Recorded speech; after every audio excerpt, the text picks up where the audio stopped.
Le rendez-vous du midi sur Al24 News. Mesdames, Messieurs, bienvenue pour cette édition. Voici les titres.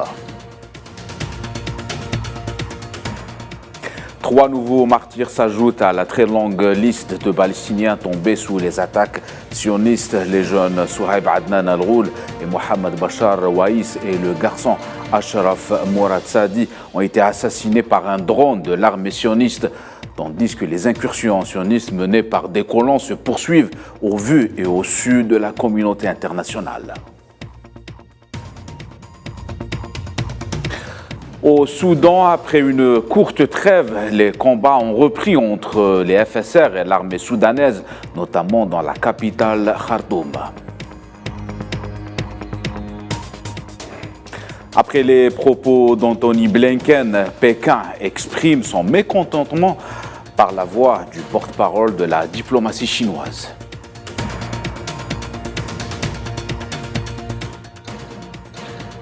Ouverture du sommet de la finance mondiale à Paris. Une cinquantaine de chefs d'État ont pris part à un rendez-vous qui prône un nouveau régime mondial.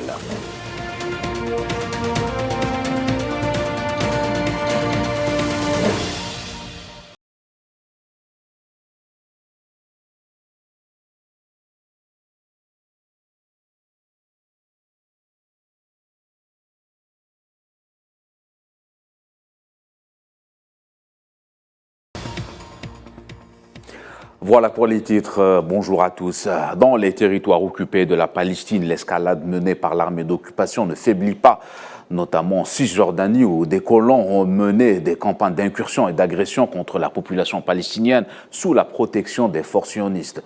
Le point avec Neila Aït Hamouda.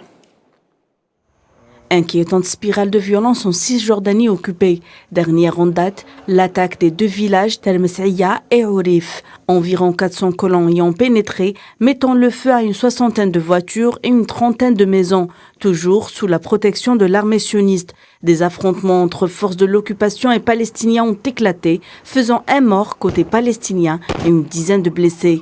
Les ambulances ont même été empêchées d'atteindre la ville. L'autorité palestinienne considère cet acte barbare comme étant un remake du carnage de Hawara. Washington s'est dit inquiète face aux attaques de colons contre les 2 villes palestiniennes. Même chose pour les Nations Unies qui se sont contentées timidement d'exprimer leurs préoccupations. Nouvel engrenage de violence dans le sud de la Cisjordanie occupée. Un jeune palestinien a été blessé ainsi qu'un adolescent a été capturé lors d'affrontements avec les forces d'occupation dans le camp de réfugiés d'Adheisha au sud de Beit Lahm. La horde sauvage sioniste a pris d'assaut le camp, ce qui a conduit à l'éclatement d'affrontements, au cours desquels l'armée sioniste a tiré des balles, des bombes sonores et à gaz. Les tensions ne cessent de grimper depuis plusieurs mois et l'arrivée au pouvoir du gouvernement de l'extrême droite. Le gouvernement d'occupation sioniste a approuvé des mesures visant à faciliter et à augmenter la construction en délivrant 13 000 permis de construire en seulement 6 mois. Faisant fi du facteur humain palestinien. Dossier palestinien, toujours 3 nouveaux martyrs s'ajoutent à la très longue liste de Palestiniens tombés sous les attaques sionistes. Il s'agit des jeunes Souhaib Adnan Al-Ghoul et Mohamed Bachar Waïs et le garçon Ashraf Mourad Al-Sadi, âgé de 17 ans, qui ont été assassinés par un drone de l'armée sioniste mercredi soir. L'engin a visé un véhicule dans lequel se trouvaient les 3 martyrs avec un missile dans la zone du Sahel, près de la ville de Jalama, au nord de Jenin. Des sources palestiniennes ont également rapporté que les ambulances ont été empêchées par les forces sionistes d'accéder au lieu du crime.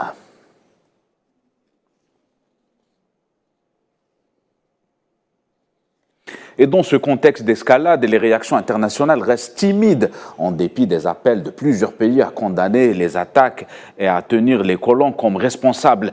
Le secrétaire général des Nations Unies, Antonio Guterres, a condamné les crimes perpétrés par des colons sionistes dans les villages palestiniens de Naplouse et Ramallah, qualifiant les faits d'actes de terrorisme.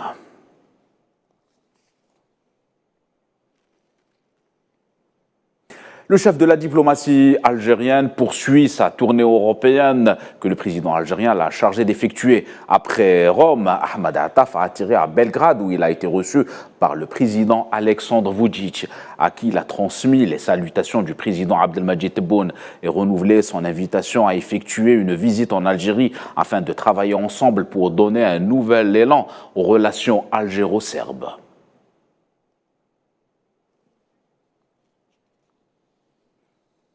Ahmed Attaf a été reçu par la première ministre serbe Ana Brnabić, à qui il a transmis les salutations de son homologue algérien Ayman Ben Abdelrahman et avec laquelle il a passé en revue la coopération entre les deux pays et les perspectives de son renforcement.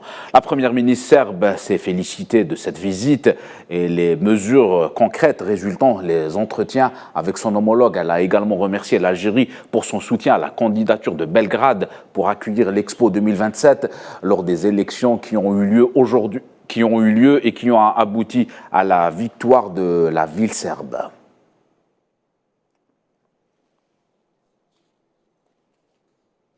Ahmed Attaf et son homologue serbe ont souligné la convergence des positions de principe concernant les questions d'intérêt majeur pour les deux pays, notamment la crise du Kosovo et la question du Sahara occidental, deux conflits dont l'origine est la transgression du principe de sacralité des frontières pour le Kosovo et du principe du respect des frontières héritiers de la colonisation pour le Sahara occidental.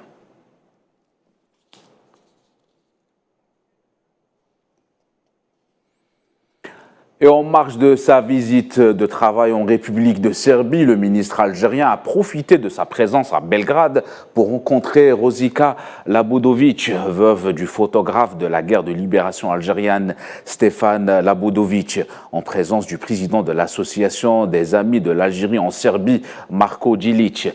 Un geste de loyauté de l'Algérie envers ses amis qui ont défendu et soutenu hier sa lutte contre le colonialisme et qui représente aujourd'hui des symboles et des points de communication.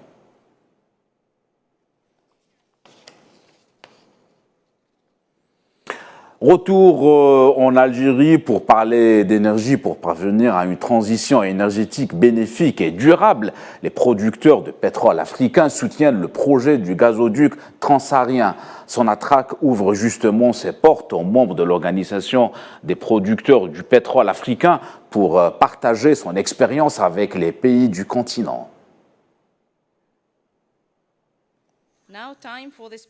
فإننا نسعى من خلال مخططاتنا Nous envisageons à travers nos plans de développement à maîtriser les nouvelles technologies utilisées dans toutes les étapes du secteur des hydrocarbures, depuis l'exploration et l'exploitation, passant par le traitement et le transport pour arriver jusqu'à l'industrie, le raffinage et la transformation. Notre nouvelle politique s'oriente vers le développement d'autres secteurs énergétiques, à l'image de l'énergie solaire et l'hydrogène, dans le but de contribuer à passer vers une transition énergétique sécurisée, bénéfique et durable. Le secrétaire général de l'APO, Omar Farouk Ibrahim, a souligné l'importance de la mise en place d'une infrastructure énergétique transfrontalière afin de réussir le pari de la transition énergétique. That you cannot succeed in the oil and gas industry of today with the energy transition. On ne peut pas réussir aujourd'hui dans l'industrie pétrolière et gazière et réussir la transition énergétique si l'infrastructure reste limitée aux frontières d'un pays. Alors nous avons besoin d'une infrastructure énergétique transfrontalière telle que le lancement d'oléoducs et de gazoducs qui traversent nos pays africains. Et c'est ce que nous faisons actuellement. APO travaille à la création d'un réseau de lignes continentales. Niger and Algeria to have the Trans-Sahara gas pipeline. L'actualité, c'est aussi au Soudan. Peu après l'expiration d'un cessez-le-feu de 72 heures, les combats ont repris entre les forces de soutien rapide et l'armée régulière, notamment dans la capitale Khartoum. Depuis le 15 avril dernier, le conflit a fait plus de 2000 morts et plus de 2 millions de déplacés, selon l'ONU. Le point avec Souhila Akilal. À peine les 72 heures de la trêve écoulées que les combats ont repris de plus belle à Khartoum, la capitale soudanaise. De plus en plus violents, les combats font rage entre l'armée régulière et les forces de soutien rapide. Tirs d'artillerie, obus, explosions et panaches de fumée. La situation semble être complètement hors de contrôle. Les deux camps rivaux s'étaient engagés à cesser tout mouvement hostile et attaque pour laisser passer l'aide humanitaire durant le cessez-le-feu de 72 heures qui a été globalement respecté. Mais depuis, les hostilités ont repris et le chaos semble être de retour, laissant les citoyens terrés chez eux. Selon les témoignages, la banlieue nord de la capitale a été la cible de pillonnages d'artillerie et de combats. Les avions de chasse ont même survolé d'autres quartiers proches de cette zone. Mercredi 21 juin, le ministère des Affaires étrangères soudanais a accusé les forces de soutien rapide d'avoir attaqué et pillé l'ambassade du Pakistan et la résidence de l'ambassadeur d'Algérie à Khartoum. Le Darfour n'est pas en reste. Cette région de l'ouest du Soudan connaît des violences des plus meurtrières. Selon l'ONU, pas moins de 1100 personnes y ont été tuées. Les violences que connaît le Soudan depuis plus de 2 mois poussent des milliers de Soudanais à fuir quotidiennement les zones de combat, très souvent pour se réfugier au Tchad voisin.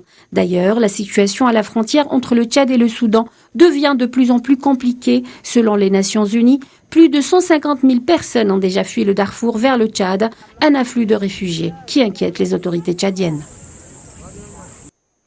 Le ministère de la Communication somalien a indiqué que 45 terroristes du mouvement Shebab ont été neutralisés après une opération commune entre les services de renseignement du pays et des parties étrangères dans la région de Chibili, dans le sud du pays. La même source a indiqué que les éléments ciblés préparaient une attaque contre les institutions de l'État somalien qui se trouvent en lutte contre le mouvement terroriste depuis 19 ans.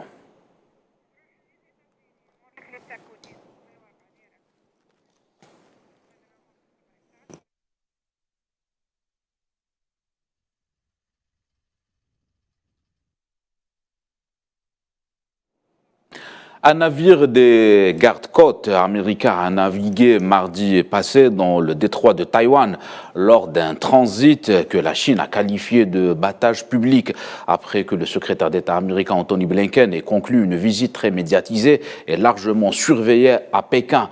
Un jour plus tôt, le Coupe de sécurité nationale Stratton a effectué mardi un transit de routine dans le détroit de Taïwan à travers des eaux où les libertés de navigation et de survol en haute mer s'appliquent conformément au droit international. C'est ce qu'a déclaré jeudi la 7e flotte de la marine américaine. Et le porte-parole du ministère chinois des Affaires étrangères, Mao Ning, a qualifié les propos du secrétaire d'État américain Anthony Blinken d'irresponsables en contradiction avec le protocole diplomatique. Les remarques de la partie américaine sont extrêmement absurdes, irresponsables et violent gravement les faits fondamentaux, le protocole diplomatique et la dignité politique de la Chine. Elles constituent une provocation politique ouverte. La Chine est fortement mécontente et fermement opposée à cela. La lutte contre le dérèglement climatique et la pauvreté sont les principaux axes du sommet de la finance mondiale qui se tient dans la capitale française, Paris, dès ce jeudi. Au total, une cinquantaine de chefs d'État et des représentants d'institutions internationales et de la société civile se réunissent dans la capitale française pour le lancement d'un nouveau régime financier mondial.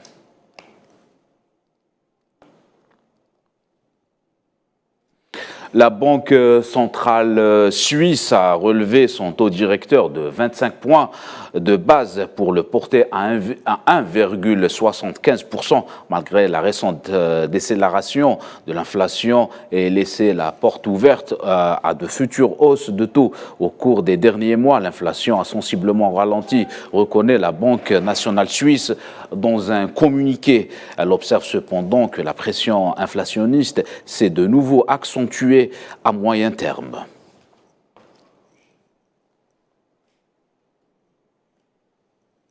Voilà, c'est la fin de cette édition. L'actualité continue sur Al 24 News.